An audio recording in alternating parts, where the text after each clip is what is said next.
कितने नोट होंगे, मैक्सिमम वेस, मिनिमम वेस, वैसे वाले, right.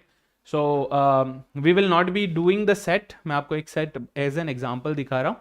This was asked in 2018 slot 2, LRDI में पूछा गया था.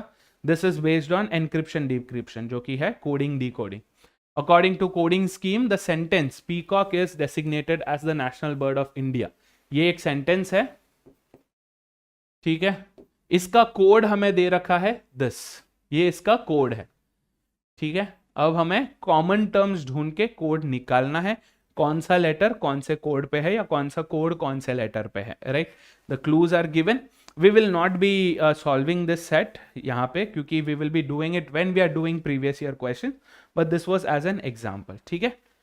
So if you want, you can try this, this particular set and let me know how you found it. ठीक है, easy है. The idea is you have to be able to identify common terms. जैसे peacock का code है 5688999, IS का code है 35. तो for example you can start with this ISAS, है ना. सिर्फ मैं स्टार्ट करके बता देता हूँ कि I एंड S का कोड है 3 and 5.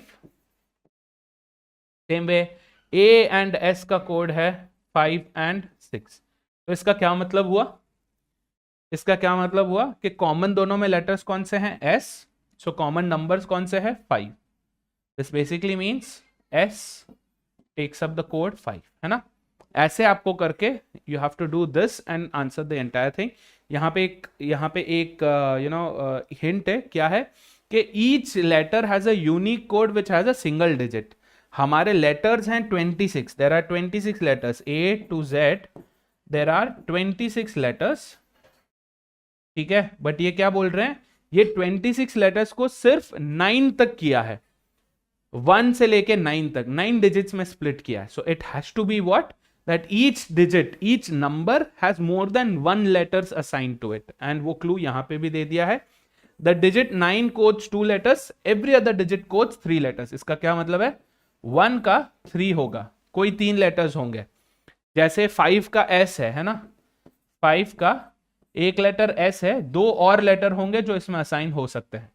या ऐसे सारे लेटर्स के लिए 3-3 है, बट सिर्फ 9 के लिए 2 है. दैट्स इट, ठीक है. I've given you the gist of it. I've given you an idea about it. Go ahead, try doing this using the common terms. Yeah, I would recommend कि ये तभी करो जब हम PYQs करना चालू करेंगे, ठीक है.